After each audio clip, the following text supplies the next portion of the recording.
Antonio González Montes tiene este interesante libro. No sé si se ve en la pantalla, pero bueno, lo estoy mostrando. Es el libro Introducción a la interpretación de textos literarios, ¿ya?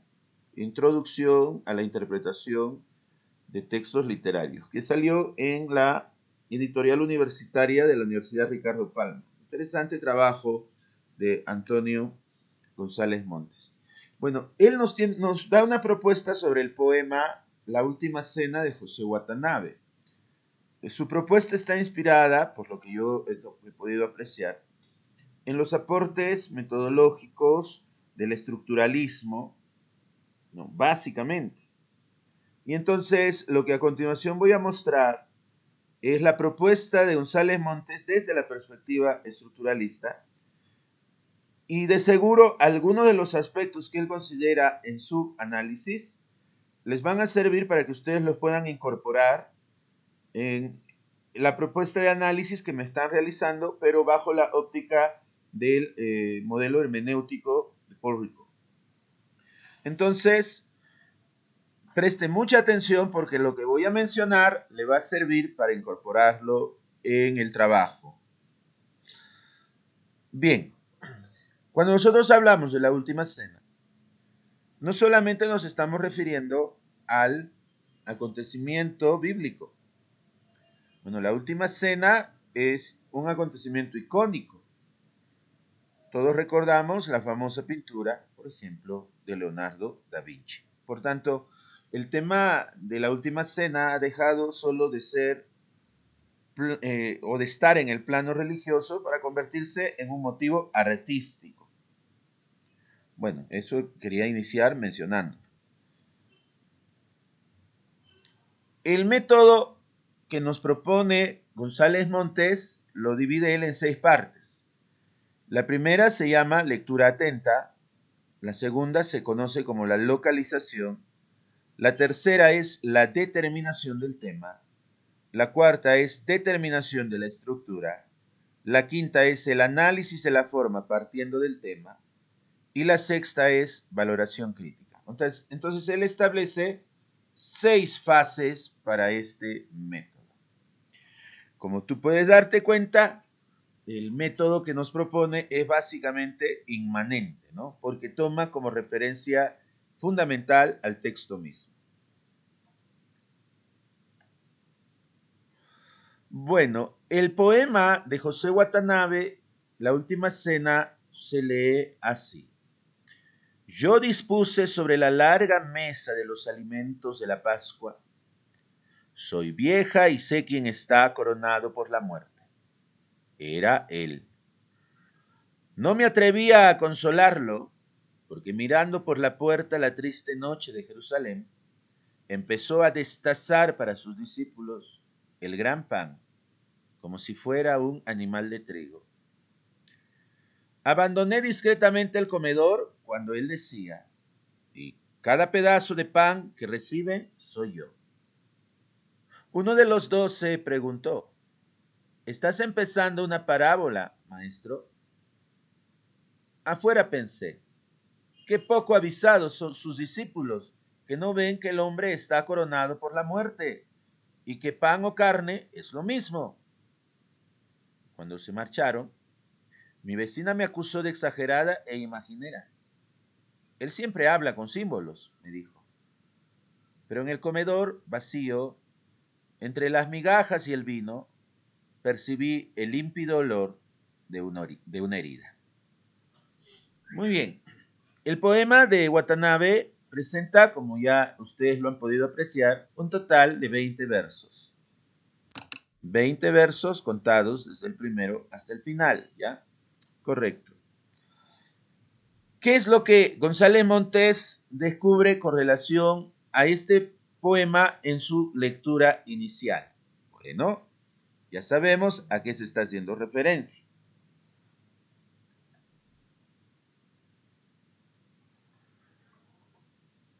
Según González Montes, el poema de este escritor peruano, José Watanabe, nacido en Laredo en 1946, recrea artísticamente, repito, artísticamente, un famoso pasaje de la vida de Jesucristo, aquel en el que se comparte el pan y el vino, ¿no? Que en la religión le llaman pues el sacramento, la Eucaristía, un poco antes de su muerte atroz en el Gólgota.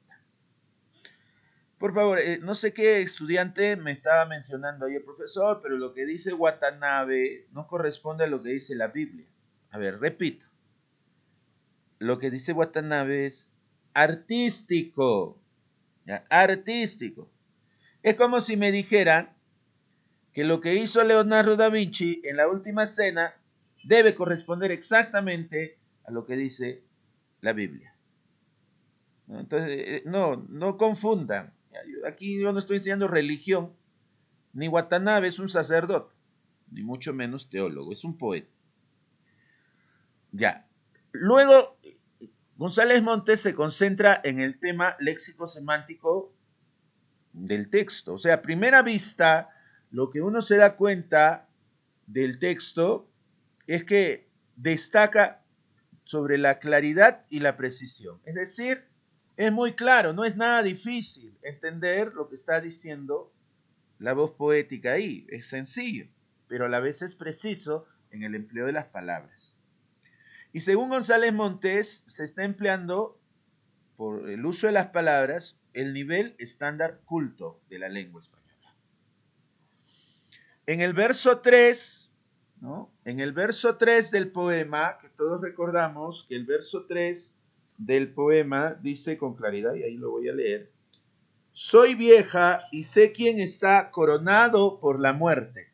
La expresión está coronado no significa que Jesús llevase una corona en verdad, sino que está haciendo referencia, en sentido semántico, a que estaba señalado o elegido. En el verso 6, que se emplea la palabra destazar, y dice, empezó a destazar para sus discípulos. Como es obvio, la palabra destazar es un verbo, no es un verbo común, ¿no? La gente no suele utilizar la palabra destazar. Pero quiere decir cortar, ¿no? O hacer piezas o pedazos. En el verso 12, la voz parábola, ¿no? Dice el verso 12, estás empezando una parábola, maestro. Bueno, la palabra parábola, si tú la buscas en el diccionario, hace referencia a la narración de un suceso fingido del que se deduce, por comparación o semejanza, una verdad importante o una enseñanza moral, ¿no? Que es lo que precisamente significa una parábola, ¿no? Y Jesús solía hablar en parábolas. En el verso 13 se cataloga a los discípulos como poco avisados. La palabra avisados, ¿no? Dice el verso 13 con claridad. Afuera pensé, qué poco avisados sus discípulos. La palabra avisados quiere decir sagaz o sagaces, o listos o advertidos. En el contexto significa que los discípulos de Jesús no eran muy listos, no eran muy sagaces, en palabras del yo poético. Continuando con la lectura atenta, en el verso 18, del poema, que dice, él siempre habla con símbolos, me dijo, ¿no? Y en el versículo anterior, el verso 17 dice, mi vecina me acusó de exagerada e imaginera. La palabra imaginera quiere decir fantasiosa o fabuladora, que es como la califica la vecina al yo poético. Y en el verso 20 destaca la palabra límpido, que hace referencia a limpio, terso, puro y sin mancilla, ¿no? Cuando dice, percibí el límpido olor de una herida. Entonces, como puede apreciarse, en el poema hay un manejo preciso de las palabras, que son palabras no comunes en el habla cotidiana, sino por todo lo contrario, son palabras tomadas del estándar culto de nuestra lengua. Asimismo, González Montes destaca otro aspecto que resalta el hecho de que estamos ante un texto artístico. Este aspecto es muy esencial porque quiero de una vez deslindar lo que me decía ayer una joven. Profesor, yo he leído la Biblia y en ninguna parte de la Biblia se habla de una vieja que haya ayudado a los discípulos, porque según la Biblia, Los que hicieron la última cena, los que prepararon todo, fueron los propios discípulos. Muy bien, yo no voy a discutir aquí sobre temas bíblicos, ya dije que no estoy enseñando la Biblia y esta no es una clase de catecismo, ¿no? Lo que estoy enseñando es arte. Y he hecho referencia por lo mismo a Leonardo da Vinci y ahora voy a hacer referencia, como lo hace González Montes, a otro libro de la literatura latinoamericana de un premio Nobel. Me estoy refiriendo a José Saramago. José Saramago tiene una novela que se titula El Evangelio según Jesucristo. Bueno, esa novela tiene una perspectiva muy particular sobre Jesús. Bueno, si tú eres religioso y eres muy dogmático, pues yo te recomiendo no leerla. Pero los que son libres de pensar y aquellos que tienen mucha apertura mental y cultural, por cierto, lean el Evangelio según Jesucristo, ¿no? Donde se nos da una perspectiva muy humana de la figura sagrada de Jesús.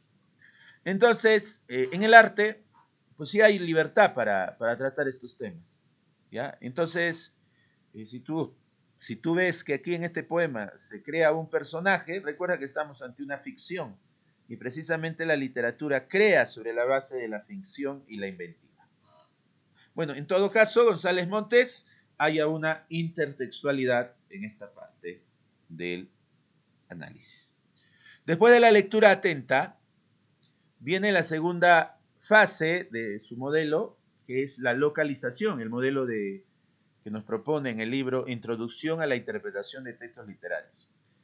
Y dice que el poema forma parte del libro Habitó entre nosotros del año 2002 y que el autor del libro, que es José Watanabe, es una de las voces más propias de los poetas peruanos del 70, una generación que se caracterizó por sus experimentos con el coloquialismo, su ruptura con la tradición poética peruana anterior a ellos y un radicalismo ideológico.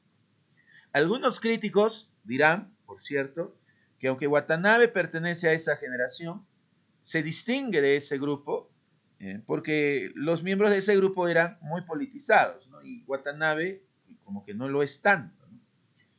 Bueno, por otro lado, González Montes resalta que Watanabe es un hijo de inmigrante japonés y una campesina de la sierra peruana, y que recibió una enseñanza básica en su pueblo natal, allá en Laredo, y luego estudió de arquitectura o siguió la carrera de arquitectura.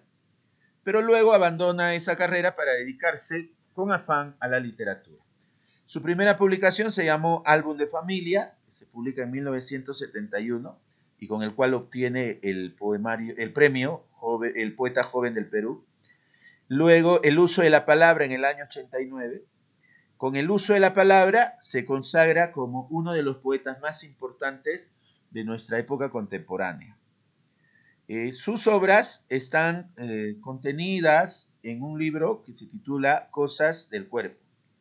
También El Guardián del Hielo del año 2000, que ha sido galardonado con el premio internacional Lezama, ¿no?, de Casa de las Américas.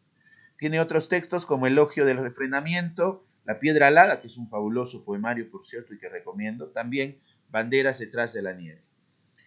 Además de dedicarse a la poesía, Watanabe ha resaltado en nuestro ámbito por ser guionista para cine, teatro, y lamentablemente ya perdimos a Watanabe el año 2007, o sea que ya llevan 13 años del fallecimiento de este gran poeta.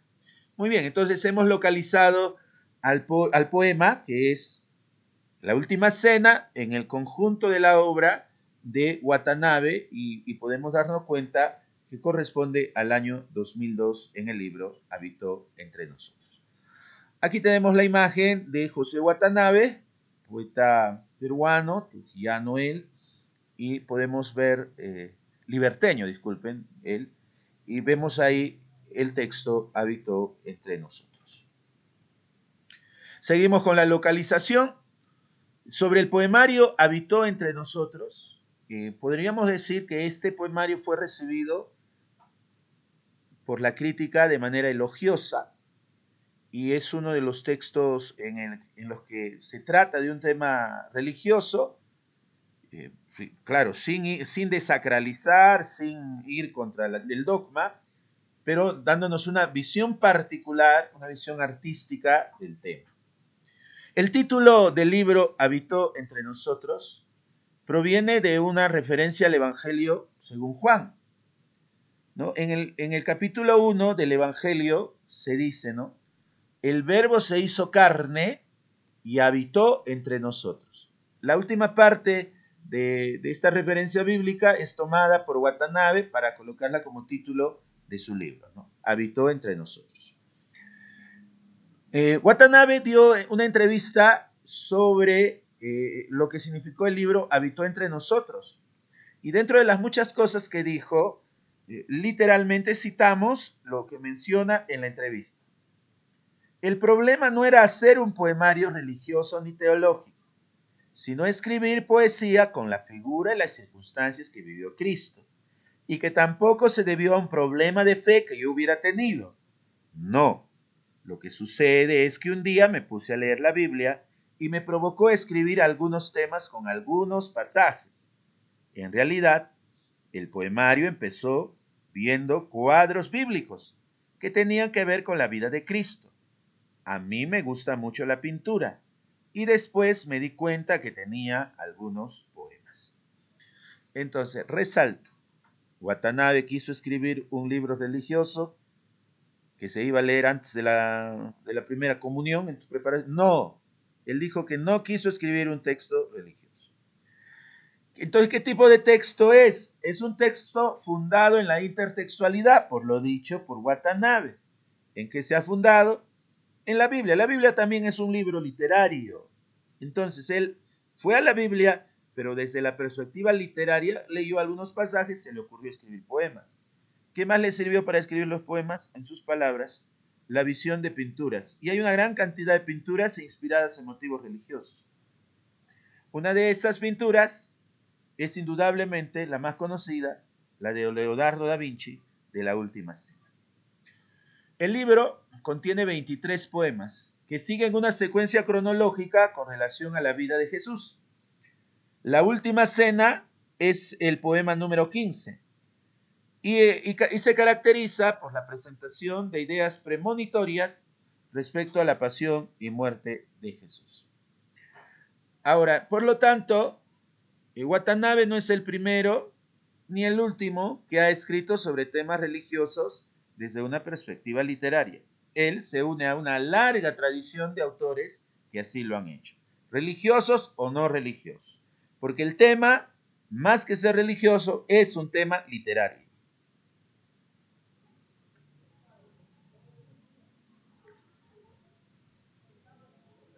Vamos a la tercera fase de la propuesta de análisis de González Montes. La determinación del tema.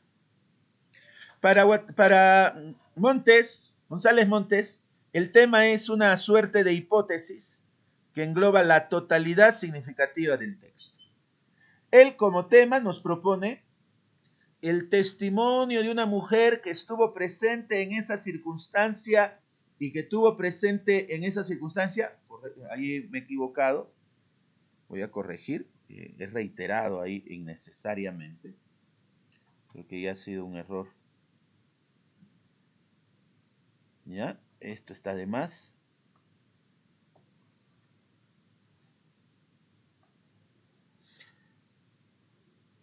Bueno, dice, el testimonio de una mujer que estuvo presente en esa circunstancia y que tuvo la revelación de que Jesús había sido elegido por la muerte. A mí me parece muy largo el tema que descubre el señor González Montes. Y creo que eso se podría resumir aún más. Sencillamente, el testimonio premonitorio de la muerte de Jesucristo. Bueno, ya se sabe que ese testimonio premonitorio lo realiza una mujer, que no participa de la cena propiamente, sino que está antes de la cena y durante el desarrollo de la misma, pero atendiendo a los que participan en ella, ¿no? Determinación de la estructura. Esta es la siguiente fase del modelo que propone González Montes. Dice que son 20 versos que están distribuidos en 6 estrofas. Bueno, eso es absolutamente comprobable. El verso es libre, excepto, dice él, entre los versos 18 y 19, que voy a leer para ver que dice él que hay ahí rima. Dice el verso 18, él siempre habla con símbolos, me dijo, pero en el comedor vacío, entre las migajas y el vino. Y efectivamente, tiene razón González Montes, ahí hay una rima, una asonancia entre la palabra dijo y vino, porque coinciden las vocales. Bueno, un dato interesante que incluso a mí se me había pasado y que efectivamente, aunque hay verso libre, hay una rima entre los versos 18 y 19. Luego, lo que sí es cierto es que hay una combinación de versos de arte mayor y arte menor. El texto casi en su totalidad, y este es otro aspecto interesante a considerarlo, se sustenta en el uso de encabalgamientos, ¿no? Eso sí lo hemos podido apreciar a la hora de leer. Bueno, ahí está el motivo en el que se desarrolla, sobre el que se desarrolla el texto. La siguiente parte dentro de la fase que está analizando González Montes, el poema, él ya cuando habla de la determinación del tema, al tema lo va a dividir en apartados dentro del poema. Los apartados que encuentra él, es decir, él encuentra dos unidades semánticas que engloban, que están englobando el texto o el tema.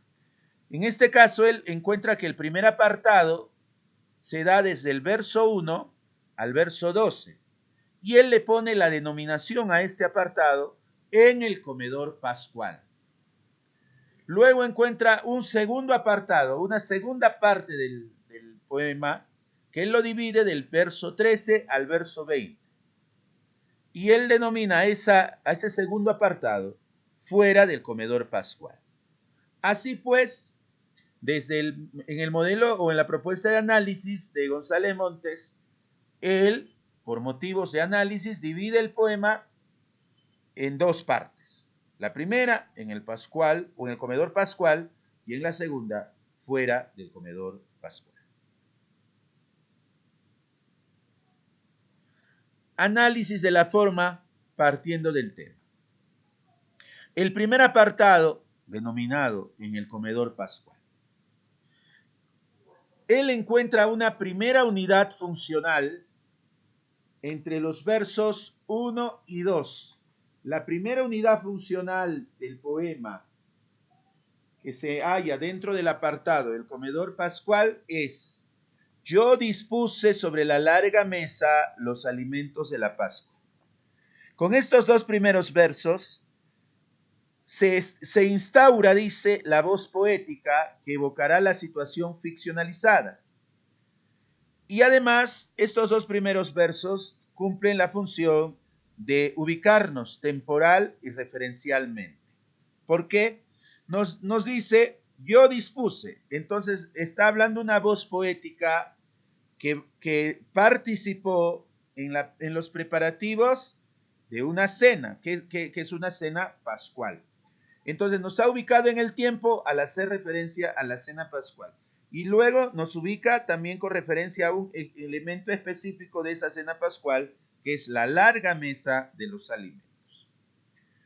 La segunda unidad de esta parte es aquella en la que dice el verso 3, soy vieja y sé quién está coronado por la muerte, era él. Entonces, en esta segunda unidad se caracteriza a la mujer que tiene rasgo de vaticinio, que es la vieja, ¿no? Dice, soy vieja. Y también se da cuenta, esta mujer se ubica hacia un ser observado, que es él, que no es otro que Jesús. Hay una distancia entre ambos, porque ella no se acerca a él, ella lo mira desde lejos. Y en la participación que tiene la voz poética se destacan dos verbos. Ella dice, yo soy vieja, el verbo ser. y sé, o el verbo saber, y sé quién está coronado por la muerte. Entonces, como todos bien sabemos, en la experiencia pragmática de la vida, por lo general consideramos más experimentados y por tanto más sabios a los ancianos. Entonces, el hecho de que el personaje o el yo poético sea anciano le da una suerte de mayor experiencia en la vida, ¿no? Ella dice, yo sé, y ella tiene una cualidad, la cualidad de poder tener una premonición de lo que le va a acontecer a ese hombre que está viendo, que es Cristo. Y ella dice claramente allí, sé quién está coronado por la muerte. Y en este caso le adjudica esa corona de la muerte, que es una premonición de la corona de espinas que recibirá Cristo. Entonces ella tiene esa capacidad, ¿no es cierto? Ella lo dice ahí en el verso 3. Continuando con este apartado, en los versos 4 y 8 se lee, no me atreví a consolarlo, porque mirando por la puerta la triste noche de Jerusalén, empezó a destazar para sus discípulos el gran pan como si fuera un animal de trigo. En estos versos resalta la compasión que la hablante lírica tiene sobre el objeto, en este caso Jesús, ¿no? Ella siente compasión y nota algunos indicios premonitorios, ¿no? Ella dice, por ejemplo, aquí, la puerta triste, ¿no? Dice, la puerta, que por ahí va a ocurrir algo, ¿no? Es un signo premonitorio. Luego dice, la triste noche de Jerusalén. Ya está anunciando lo que va a ocurrir en el futuro, que esa es una triste noche. Y luego hay unas referencias simbólicas al tema del sacrificio que va a desarrollar Cristo, porque se habla del pan y muy bien sabemos que cuando Cristo hace referencia al pan, está hablando de su propio cuerpo, y esto se completa con la alusión animal de trigo, ¿no? Porque lo que se sacrificaba en la época de los judíos en Jerusalén eran animales, ¿no? Pero este animal que se va a sacrificar es mucho más especializado, pues se refiere al cuerpo de Cristo. Esto es muy interesante. Y aquí González Montes haya otra referencia intertextual, porque Watanabe no es el único que ha utilizado el tema del pan como una alegoría poética muy bella. También lo va a hacer Vallejo. Vallejo, los que han leído a Vallejo, recordarán que Vallejo también hace referencia al pan, ¿no? Como un elemento alegórico y recordando al tema del sacrificio de Cristo, ¿no? Muy bien, por otro lado, entre los versos 4 y 8, si hay una figura literaria que resalta, precisamente es la metáfora. La metáfora, si tomamos al pan y si tomamos al animal de trigo, pues obviamente que son metáforas del cuerpo sacrificado de Jesús. Seguimos. De los versos 9 al 12, que a propósito dicen, abandoné discretamente el comedor cuando él decía, cada pedazo de pan que reciben soy yo. Uno de los 12 preguntó, ¿estás empezando una parábola, maestro? Entonces, en esta cuarta unidad encontramos la simbología propiamente cristiana por las palabras que Cristo mismo dice, ¿no? Este pan, dice él, este pedazo de pan soy yo, ¿no? Y cada pedazo de pan que está allí soy yo. Entonces, eso es muy valioso porque aquí Jesucristo está haciendo uso de una figura literaria que se llama sinécdoque, donde cada pedazo, dice, es la representación del todo, ¿no? Eso es valioso, este es un tropo interesante. Pero también en estos versos se destaca la incapacidad de los discípulos o apóstoles de Jesús de realmente entender lo que él estaba diciendo. Y eso se deduce por las palabras o la pregunta que plantea uno de sus discípulos, ¿no? Le dice el discípulo, estás empezando una parábola, o sea, no están entendiendo ellos a qué se está haciendo referencia. Jesús pareciera que él estuviera hablando de otro tema, ¿no? Entonces, eso es lo que se resaltan los versos del 9 al 12.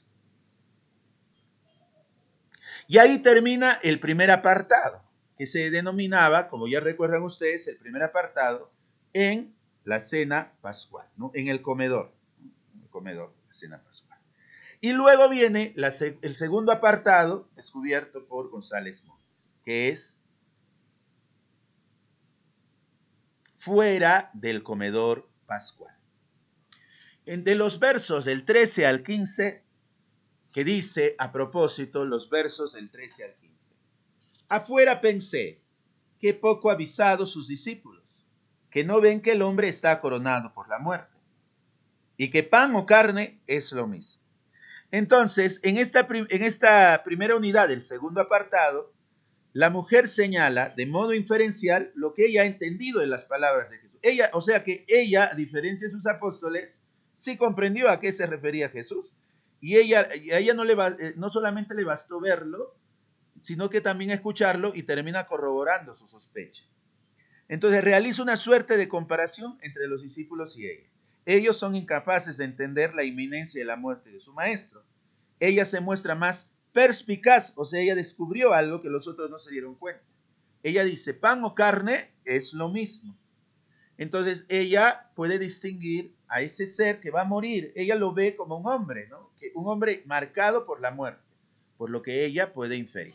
Ahora, habría que resaltar también, además de ser una mujer mayor, es mujer, ¿no? Y todos bien sabemos que solemos decir que las mujeres llegan a desarrollar una intuición mayor que la que el varón puede hacer, ¿no? Entonces, esa es otra particularidad valiosa que el poema nos da, ¿no? Y ahora entendemos por qué Watanabe eligió como personaje, como voz poética, a una mujer anciana. De los versos 16 al 20, que se encuentra la segunda y última unidad funcional del poema, se dice: cuando se marcharon, mi vecina me acusó de exagerada e imaginera. Él siempre habla con símbolos, me dijo, pero en el comedor vacío, entre las migajas y el vino, percibí el límpido olor de una herida. Entonces, en estos versos de 16 al 20, que a propósito guardan una simetría con la tercera estrofa, se menciona también a una vecina, ¿no?, incapaz, igual que los discípulos, de darse cuenta que ese Jesús que está ahí está marcado por la muerte. Es más, le dice y acusa a la anciana de ser imaginera, es decir, de ser fantasiosa. A pesar de eso, ¿no?, a pesar de que las sospechas de la anciana son rechazadas de una manera tan violenta, ¿no?, por la vecina, aún así ella sigue previendo indicios de la futura muerte de Jesús. Y hay algo que lo confirma al final, ¿no? Precisamente esa combinación de las migajas y el vino le traen a ella un olor particular. ¿Qué olor? El límpido olor de la herida, que ya está anunciando las heridas que va a tener Cristo más adelante, ¿no? Que ya es la persona que fue capaz en la invención que nos está dando a conocer Watanabe, pues esta mujer, que fue incluso más perspicaz que los discípulos y las vecinas, ¿no? Entonces ahí ya hemos hecho el análisis de la forma partiendo del tema y ya vimos en qué consiste para González Montes este análisis. Finalmente llegamos a la valoración crítica que González Montes nos da. Según González Montes, Watanabe ha acometido un verdadero reto, porque eso de escribir sobre personajes bíblicos es siempre un desafío. Y para González Montes, Watanabe ha acometido este reto y lo ha hecho con éxito. Por otro lado, Watanabe menciona que González Montes afirma que Watanabe ha arriesgado a imponer un punto de vista y un personaje que no estaban en los evangelios, pero que en el texto resultan verosímiles y válidos. Ha enriquecido la visión que tenemos de Jesús. Pregunto yo, a ver, para los que son religiosos y están ahí en el grupo de alumnos, ¿acaso Watanabe ha violentado su fe al haber creado a una personaje como la anciana que está allí? ¿O ha cambiado su idea de la religión? Yo creo que no. Yo creo que la visión ficcional que nos da Watanabe al haber creado esa hablante lírica me da una visión mucho más, una dimensión más humana de Jesús y una dimensión más humana de sus apóstoles. Así es que en vez de afectar mi fe, me da una perspectiva valiosa, creativa, ¿no? Así como lo hizo Leonardo da Vinci con su pintura. Porque nadie me va a decir que Leonardo da Vinci realmente estuvo el día de la última cena. Pues sabemos que hay una gran distancia de tiempo entre Leonardo da Vinci y lo que ocurrió con la última cena. Y no obstante, la visión de Leonardo da Vinci artísticamente es aceptable, es verosímil, así como me resulta verosímil lo que dice Watanabe en su poema. Lo mismo sucederá con los elementos intertextuales de los poemas de Vallejo o la novela de Saramago, el Evangelio según Jesucristo. Así pues, Watanabe se ha inscrito en una tradición rica y compleja dentro del arte universal. Y ha cometido una gran empresa en la que ha salido bien librado como ser humano, pero sobre todo como artista. Muy bien, y esta es la propuesta de análisis que nos da el señor Antonio González Montes. Y ahora vamos a ver la propuesta de análisis siguiendo el modelo hermenéutico de Paul Ricoeur que usted nos da. Obviamente que no va a ser igual a la de Antonio González Montes, porque incluso tiene fases diferentes.